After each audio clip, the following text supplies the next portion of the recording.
Hi friend, तो वर्षा technical study point पर आपका एक बार फिर से स्वागत है। फ्रेंड, इस वीडियो में हम बात करेंगे सिंक्रोनस मोटर के 20 महत्वपूर्ण प्रश्नों के बारे में जो कि परीक्षाओं में बार बार पूछे जाते हैं। तो फ्रेंड, वीडियो को स्टार्ट करने से पहले आपसे एक छोटा सा निवेदन, अगर आपने हमारे चैनल को अभी तक सब्सक्राइब नहीं किया तो चैनल को सब्सक्राइब कर लीजिएगा और वीडियो को लाइक कर दीजिएगा। फ्रेंड, साथ में बेल आइकन को भी दबा दीजिएगा जिससे कि हम कोई वीडियो अपलोड करें तो नोटिफिकेशन सबसे पहले आप तक पहुँच जाए। तो फ्रेंड, चलते हैं पहले क्वेश्चन की ओर। दोस्तों, पहला क्वेश्चन है, सिंक्रोनस मोटर की चाल बदल सकते हैं, बताइए कैसे? आवृत्ति बदलकर, भार बदलकर, क्षेत्र उत्तेजन बदलकर, शक्ति गुणक बदलकर। तो फ्रेंड, कौन सा ऑप्शन सही होगा इसका? और फ्रेंड, आपको एक बात का तो पता ही होगा, सिंक्रोनस मोटर की चाल को कभी भी परिवर्तित नहीं कर किया जा सकता है, लेकिन ये बदलने की बात कर रहे हैं तो हम बदल सकते हैं। अब कैसे बदल सकते हैं बताइए? तो फ्रेंड, अगर आप इसका ई ऑप्शन लगा रहे हैं तो बिल्कुल सही लगा रहे हैं। सिंक्रोनस मोटर की चाल को अगर बदलना है तो हमें आवृत्ति बदलना पड़ेगी, जब ही सिंक्रोनस मोटर की चाल बदलेगी। तो नेक्स्ट क्वेश्चन फ्रेंड, अगला क्वेश्चन है, सिंक्रोनस मोटर का स्टार्टिंग टॉर्क होता है, बताइए? पूर्ण भार का 15%, अनंत, शून्य, पूर्ण भार का 100%। कैसा होता है सिंक्रोनस मोटर का starting torque? Very very important question है फ्रेंड, कई बार पूछा गया क्वेश्चन है, तो बताइए। तो फ्रेंड, आप अगर इसका सी ऑप्शन लगा रहे हैं तो बिल्कुल सही लगा रहे हैं। सिंक्रोनस मोटर का स्टार्टिंग टॉर्क होता है वह होता है शून्य, ये आप हमेशा ध्यान रखना। तो नेक्स्ट क्वेश्चन फ्रेंड, यानी तीसरा क्वेश्चन है फ्रेंड, सिंक्रोनस मोटर में कोण अल्फा निर्भर करता है, काय पर निर्भर करता है बताइए? इनपुट पर, क्षेत्र उत्तेजन पर, या आवृत्ति पर, या भार पर, काय पर निर्भर करता है? तो फ्रेंड, अगर आप तीसरे का डी ऑप्शन लगा रहे हैं तो बिल्कुल सही लगा रहे हैं, भार पर निर्भर करता है। अल्फा यानी कि जो कोण होता है वो कोण भार पर निर्भर करता है सिंक्रोनस मोटर का। तो नेक्स्ट यानी चौथा क्वेश्चन फ्रेंड, चौथा क्वेश्चन है, अंटिंग प्रभाव को कम किया जा सकता है, काय से कम किया जा सकता है बताइए? क्षेत्र की उत्तेजन बदलकर, मोटर का साइज बढ़ा करके, डैम्पर वाइंडिंग प्रयोग करके, सप्लाई वोल्टेज बढ़ाकर। तो कौन सा ऑप्शन सही होगा बताइए? तो फ्रेंड, अगर आप सी ऑप्शन लगा रहे हैं तो सही लगा रहे हैं बिल्कुल, कि डैम्पर वाइंडिंग का प्रयोग करके हम अंटिंग प्रभाव को कम कर सकते हैं, ये ध्यान रखना। तो चलते हैं अगले क्वेश्चन की ओर, यानी पांचवा क्वेश्चन है, सिंक्रोनस मोटर पर भार बढ़ने से ई में वृद्धि होती है, यानी यहाँ पर ईएमएफ है, ईएमएफ में वृद्धि होती है, या ईआर बढ़ता है, यानी ईआर का मतलब रोटरी ईएमएफ बढ़ता है, फाई में वृद्धि होती है यानी फ्लक्स में वृद्धि होती है, कोस फाई बढ़ता है यानी इसका जो पावर फैक्टर है वो बढ़ता है, कोस फाई पावर फैक्टर है यहाँ पर। तो बताइए कौन सा ऑप्शन सही होगा?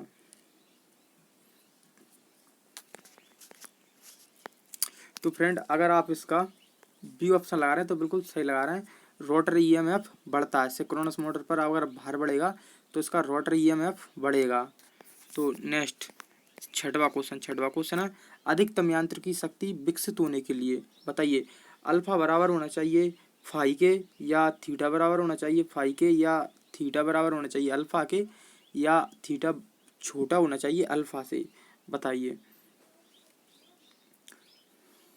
तो फ्रेंड, अगर आप इसका सी ऑप्शन लगा रहे हैं तो बिल्कुल सही लगा रहे हैं, जो थीटा है वो अल्फा के बराबर होना चाहिए, यानी कि ये दोनों क्या कोण है, ये दोनों कोण आपस में कैसे होना चाहिए?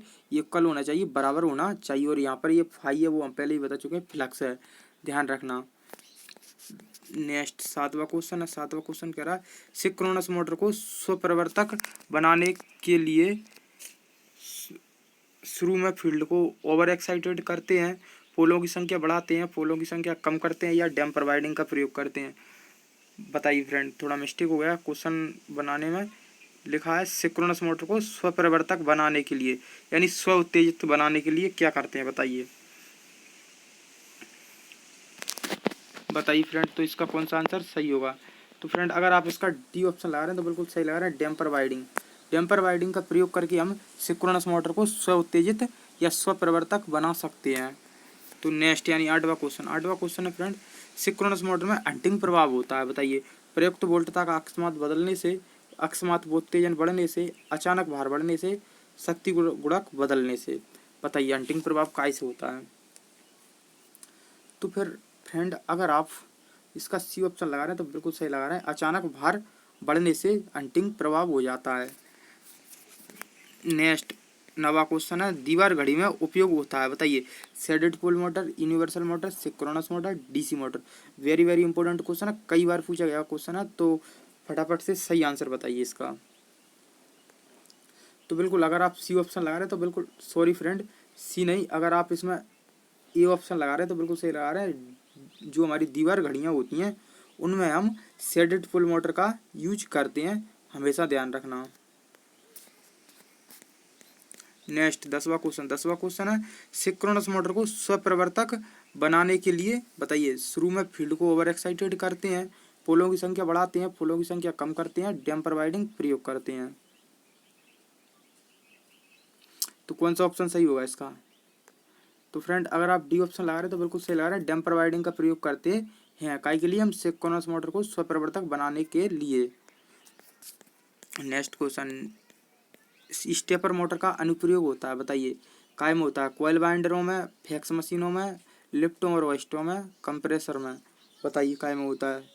हमारा जो स्टेपर है, स्टेपर मोटर है, उसका अनुप्रयोग पूछ रहे हैं ये। तो फ्रेंड अगर आप इसका जो बी ऑप्शन लगा रहे हैं तो बिल्कुल सही लगा रहे हैं, फैक्स मशीन में स्टेपर मोटर का यूज किया जाता है। नेक्स्ट 12वां क्वेश्चन है समकालिक मोटर में प्रयोग किए जाने वाले डैम्पर वाइंडिंग का क्या उद्देश्य होता है? फ्रेंड यहाँ पर समकालिक मोटर जो होती है, आपको पता हुआ सिंक्रोनस मोटर का ही दूसरा नाम समकालिक मोटर है। तो बताइए इसके ऑप्शन है समकालिक मोटरों में फील्ड का उद्दीपन प्रदान करना, समकालिक मोटरों में निरंतर गति को बनाए रखना, समकालिक मोटरों को आरंभ करना, समकालिक मोटरों में रोटेटिंग चुंबकीय फील्ड को स्थापित करना। बताइए कौन सा ऑप्शन सही है? समकालिक मोटर में डैम्पिंग वाइंडिंग क्यों लगाई जाती है, क्या उद्देश्य है इसका बताइए। तो फ्रेंड अगर आप इसका सी ऑप्शन लगा रहे हैं तो बिल्कुल सही लगा रहे हैं। समकालिक मोटरों को आरंभ करने के लिए हम काय का यूज करते हैं? डैम्पर वाइंडिंग का यूज करते हैं। प्लस में हम हंटिंग दोष को दूर करने के लिए भी डैम्पिंग वाइंडिंग का यूज करते हैं। तो दोनों काम हो जाते हैं इससे फ्रेंड। तो 13वां क्वेश्चन है फ्रेंड, 13वां क्वेश्चन है समकालिक मोटरों का मुख्य प्रयोग है बताइए। काय के लिए? लिफ्ट और वेस्ट में, पावर फैक्टर करेक्शन डिवाइस के रूप में, या सिंचाई वाले पंप सेट में, इलेक्ट्रिक ट्रैक्शन में। बताइए काय में यूज करते हैं इसका। तो फ्रेंड अगर आप इसका बी ऑप्शन लगा रहे हैं तो बिल्कुल सही लगा रहे हैं। हम हमेशा जो सिंक्रोनस मोटर होती है उसका ज़्यादातर यूज काय के लिए करते हैं? एक तो स्थिर गति प्राप्त करने के लिए और दूसरा पावर फैक्टर सुधारने के लिए इसका यूज किया जाता है। तो नेक्स्ट क्वेश्चन 14वां क्वेश्चन है फ्रेंड, निम्न पावर फैक्टर का मुख्य कारण होता है बताइए। उपकरणों को होने वाली आपूर्ति वोल्टता में होता है चढ़ाव, सर्किट में रिएक्टिव पावर, नियंत्रण डिवाइसों की गलत रेटिंग, सर्किट में लूज कनेक्शनों का टर्मिनेशन। बताइए तो कौन सा ऑप्शन सही होगा? तो फ्रेंड अगर आप इस 14वें का बी ऑप्शन लगा रहे हैं तो बिल्कुल सही लगा रहे हैं, सर्किट में रिएक्टिव पावर। 15वां क्वेश्चन है जब उत्तेजना बढ़ जाती है तो तुल्यकालिक जनरेटर पर संचालित होता है। एकता पावर कारक, लैगिंग पावर कारक, लीडिंग शक्ति कारक, इनमें से कोई नहीं। तो फ्रेंड यहाँ पर देखिए एकता पावर कारक क्या है? यहाँ पर इकाई, ये है इकाई शक्ति गुणक, ये इकाई शक्ति गुणक है, ये लैगिंग है, ये लीडिंग शक्ति गुणक है, और इनमें से कोई नहीं। ये अलग अलग नाम है, इनके नाम चेंज कर दिए कन्फ्यूजन करने के लिए। तो फ्रेंड बताइए आप, कह रहे हैं जब उत्तेजना बढ़ जाती है तब तुल्यकालिक जनरेटर पर संचालित होता है। जब उत्तेजना बढ़ाते हैं हम तो तुल्यकालिक मोटर किस पावर फैक्टर पर कार्य करने लगती है? सीधा सीधा कहना उनका ये है। तो फ्रेंड इसका ऑप्शन अगर सी लगा रहे हैं तो बिल्कुल सही लगा रहा है, जब उत्तेजना बढ़ती है तो हमारा पावर फैक्टर लीडिंग हो जाता है और जब घटती है तो लैगिंग हो जाता है। तो फ्रेंड 16वां क्वेश्चन है एक तुल्यकालिक जनरेटर में अगर यांत्रिकी इनपुट में वृद्धि हुई है, लगातार उत्तेजना के साथ लोड कोण हो जाएगा। बताइए कैसा? वृद्धि हो जाएगी लोड कोण में, कमी आ जाएगी, या वृद्धि या कमी दोनों हो जाएंगी, या इनमें से कोई नहीं होगा। तो कौन सा ऑप्शन सही होगा? फ्रेंड अभी तक अगर आपने वीडियो को लाइक नहीं किया तो वीडियो को लाइक कर दीजिएगा। और फ्रेंड अगर आप 16वें का बी ऑप्शन लगा रहे हैं तो बिल्कुल सही लगा रहे हैं, कमी आ जाएगी इसके यांत्रिकी कोण में, या इसके लोड कोण में। तो नेक्स्ट 17वां क्वेश्चन है एक तुल्यकालिक जनरेटर में भी वक्र के बीच उत्कृष्ट किया जाता है। यानी कहना चाहते हैं ये कि जो तुल्यकालिक मोटर या जनरेटर है उसमें भी वक्र जो खींचे जाते हैं, भी वक्र होते हैं, वो काय के बीच खींचे जाते हैं। बताइए एक्स अक्ष के क्षेत्र करंट और बाई अक्ष पर आर्मेचर करंट, बाई अक्ष पर के क्षेत्र करंट, ये कह रहे हैं बाई अक्ष पर क्षेत्र करंट, और एक्स अक्ष पर आर्मेचर करंट, बाईं अक्ष पर क्षेत्र करंट और एक्स अक्ष के पावर फैक्टर करंट, एक्स अक्ष के क्षेत्र करंट और बाईं अक्ष पर पावर फैक्टर, चार ऑप्शन है, बहुत घुमाए हुए ऑप्शन दिए हैं इन्होंने, तो बताइए कौन सा ऑप्शन सही होगा।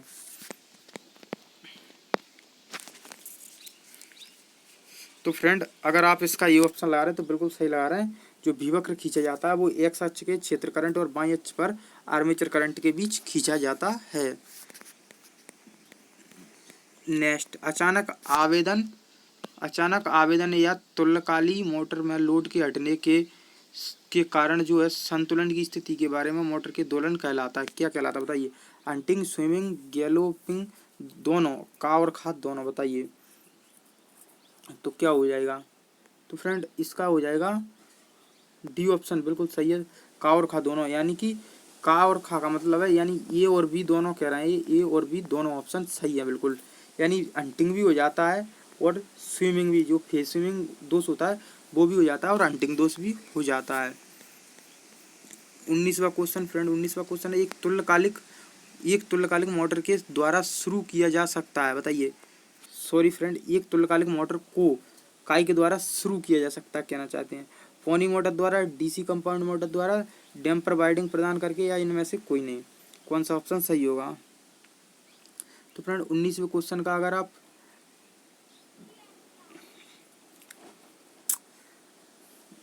सी ऑप्शन लगा रहे हैं तो बिल्कुल सही लगा रहे हैं कि एक तुल्यकालिक मोटर को शुरू किया जा सकता है, कैसे, डैम्पर वाइंडिंग प्रदान करके इसे स्टार्ट किया जा सकता है। तो फ्रेंड 20वां क्वेश्चन है, यानी कि लास्ट, इस वीडियो का लास्ट क्वेश्चन है, एक 3 चरण तुल्यकालिक खालिस्तान रिंग होती है, बताइए। एक 3 चरण की जो 3 फेज तुल्यकालिक मोटर है उसमें कितनी स्लिप रिंग होंगी, बताइए। एक होगी, एक भी नहीं होगी, या एक होगी, 2 होंगी, या 3 होंगी। तो फ्रेंड अगर आप इसका अगर डी ऑप्शन लगा रहे हैं तो बिल्कुल सही लगा रहे हैं। एक 3 चरण तुल्यकालिक मोटर में जो स्लिप रिंगों की संख्या होगी वो कितनी होगी, 3 ही होगी, क्योंकि फेस उसमें 3 है। तो फ्रेंड हमें कमेंट के माध्यम से ज़रूर बताइएगा कि ये वीडियो आपको कैसी लगी। फ्रेंड मिलते हैं फिर कोई नेक्स्ट वीडियो में।